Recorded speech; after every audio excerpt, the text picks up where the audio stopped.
Before I met Annalisa, I had been writing for some 5 years.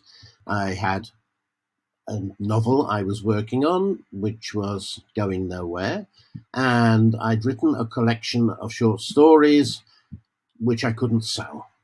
So basically, I was in writer's hell. I was creating, but I was unable to do anything about it. I couldn't get myself out there. I was quite depressed, really. Here am I creating something I think is great, and I can't get it out there. Now, I must admit, I did have doubts because I'd been caught out before. I'd had an editor who did work on my book and basically wanted to completely rewrite the book. I'd fallen for courses that didn't work before. When I thought about investing in the work, I was a little bit doubtful at first, I must admit. But then when I actually got to talk to Annalisa, that's where the difference came, because I thought to myself, this is someone who actually understands writing, who understands authors, understands the industry. This is someone to whom I should form a relationship in that she will help me get to where I want to go. There are people out there who've been taking me, and here's somebody who actually seems to, well, think that maybe I can actually get there and believes that I can get there.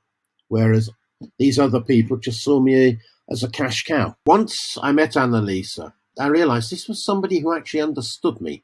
Not only understood me, but understood how I write and how I think, which is apparently quite rare. And now, a few years later, I have 2 books published, both of which have won a prize for Best Book of the Year. About 20 or so short stories published in various anthologies. That's 20 anthologies, not 20 stories.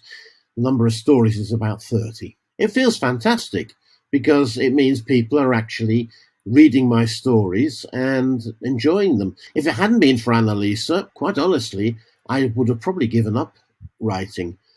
I would have been your typical frustrated writer, living in a garret or equivalent and not getting published, nobody knowing you existed.